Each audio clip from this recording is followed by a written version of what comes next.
Thank you.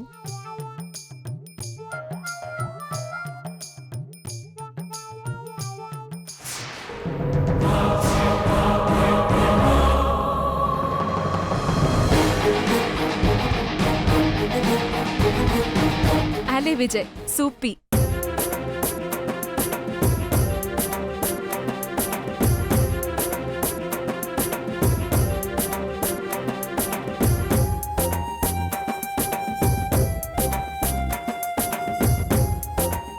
પત્ની જો તમને આ રીતે પ્રેમથી કંઈ ખવડાવે તો બધા દુઃખ સુખમાં બદલાઈ જાય અને તમને ગમે પણ ખરું એને.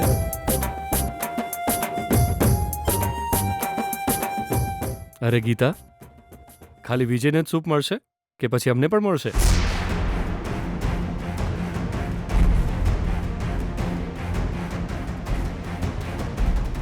અરે પપ્પાજી, આ તો એકદમ ફિક્કો સૂપ છે. તમે 5 મિનિટ રાહ જુઓ, હું જ્યુસ બનાવીને લાવું છું. હા હા બેટા, હું નારંગી લાવ્યો છું. એનો જ્યુસ બનાવી આપને એમને. ના ના, અમને પણ એ જ સૂપ આપ બેટા. પપ્પાજી, જો મારો દીકરો ફિક્કો સૂપ પીવે તો આપણે પણ એ જ પીવો જોઈએ ને. હેને ભાનુ? હા.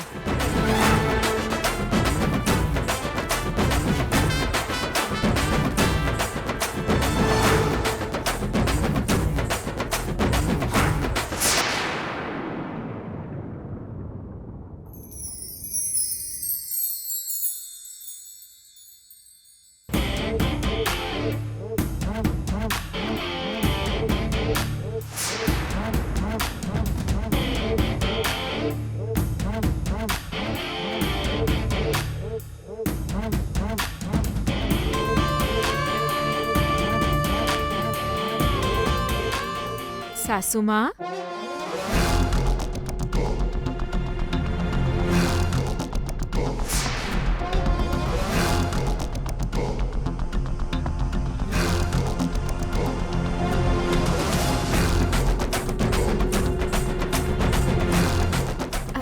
લો ને સાસુમાં. ભાનુ,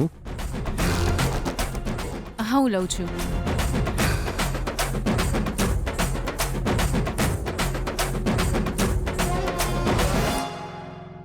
હે? લો ને સિતારા ના ના અંકલ. બેટા, હું તો દાડામાં ખાલી 2 જ વાર થોડું પીવું છું. ના ના ચાલશે. થોડું જ છે, પી લો ને. અરે પણ હું સિતારા, આપી લે. લાય લાય.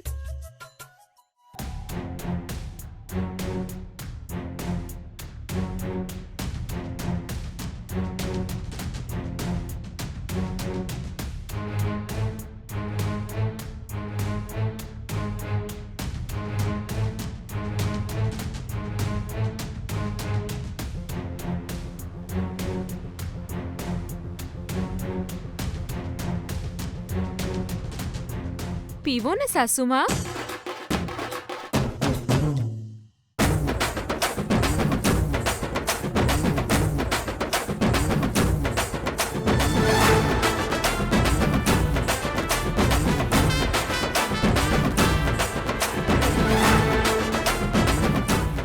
સાસુમાં, પીવો ને સાસુમાં.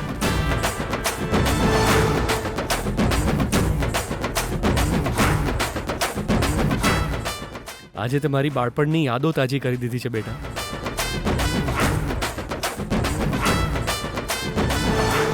હું ઘણા વર્ષો પછી આવો સૂપ પી રહ્યો છું.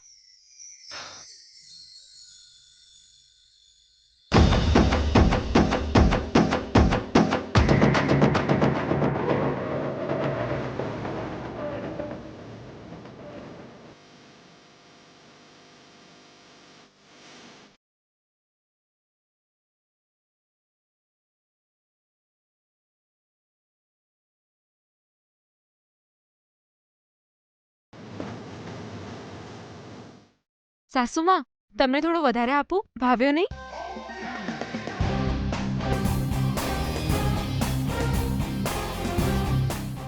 થેન્ક્સ.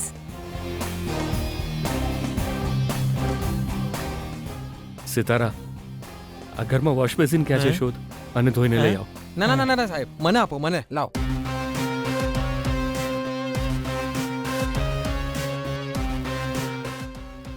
હેલો, હે એ એ અરે મારા કેરેક્ટરની તો કોઈ વેલ્યુ જ નહીં હે.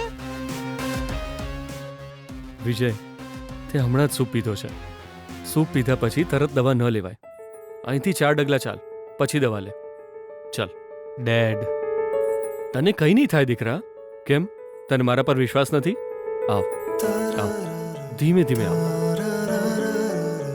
તને કંઈ જ નહીં થાય. આ મમ્મા, હા ધીમે ધીમે ધીમે ધીમે. આ જ રીતે એને ઘરે લઈ જઈએ. ચલો. ભાનુ, 1 મિનિટ તું ત્યાં બેસ.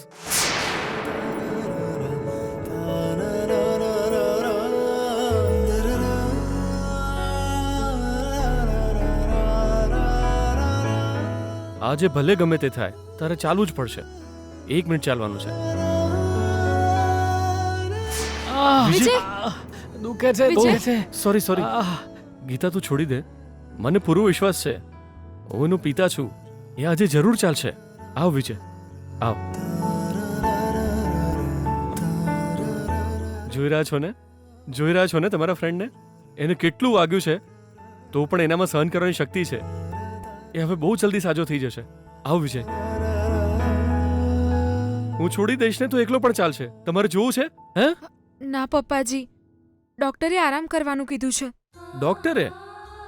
હા વિજય, ફક્ત 2 દિવસમાં ચાલવા લાગશે. તમારે જોવું છે? હે ને વિજય? આવ આવ.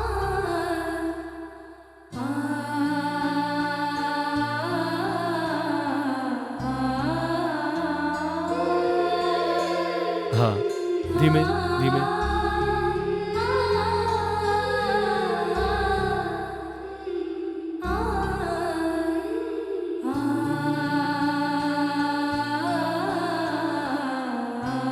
હા, હવે આપણે જઈએ. મને મારા દીકરા પર બહુ જ ગર્વ છે, ખબર છે? એ કેટલો બદલાઈ ગયો છે. હવે તો એને ખાલી વહેલી તકે સ્વસ્થ થવાનું છે બસ. એટલે જ હું એને ઘરે લઈ જવાનું કહું છું. ત્યાં આપણે એનું સરખી રીતે ધ્યાન રાખીશું. હવે રાહ નથી જોવી. ચલો. ભાનુ, તું નથી ઈચ્છતી કે તારો દીકરો ચેલેન્જ જીતે?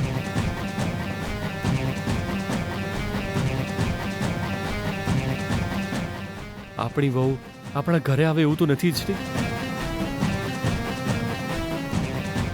આરતી ઉતારીને વહુને ગૃહ પ્રવેશ કરાવવાની તારી જરા ઈચ્છા નથી?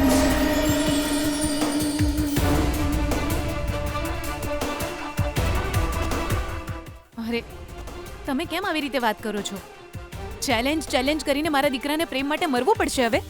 ભાનુ, એ પ્રેમને કારણે જ તારા દીકરાનો જીવ બચ્યો છે. એટલે આપણે ગીતાનો આભાર માનવો જોઈએ. આ જે પ્રેમને કારણે જ મારો દીકરો બદલાયો છે. ભલે ગમે તે થાય, તને એવી પત્ની મળી છે જે તારો જીવ બચાવવા માટે પોતાનો જીવ પણ આપી શકે છે.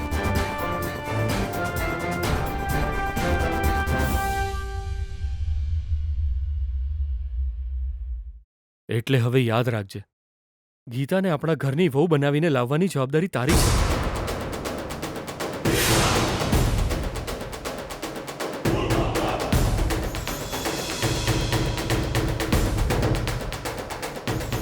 પપ્પાજી, અત્યારે તો તમારે એને 5 દિવસ આરામ કરવાનું કહેવું જોઈએ, પણ તમે તો કંઈક બીજું જ કહી રહ્યા છો. જેની પાસે લક્ષ્ય નથી એ આરામ કરી શકે છે, પણ મારા દીકરા પાસે લક્ષ્ય છે.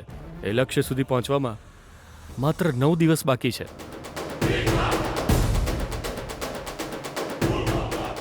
દરેક પિતા પોતાના દીકરાની આંખોમાં એની જીત જોવા માંગે છે. અત્યારે હું પણ એ જ જોવા માંગુ છું. પપ્પાજી, ડેડ, કોલેજમાં એકવાર ફૂટબોલ રમતી વખતે જીતવા માટે મેં ગીતાના પગમાં ઈજા પહોંચાડી હતી, પણ તોય ગીતા પગમાં પાટો બાંધીને ફૂટબોલ રમી રહી હતી અને અત્યારે મારા આખા શરીર પર પાટા બાંધ્યા છે. છતાંય હું પણ મારા લક્ષ્ય સુધી પહોંચી.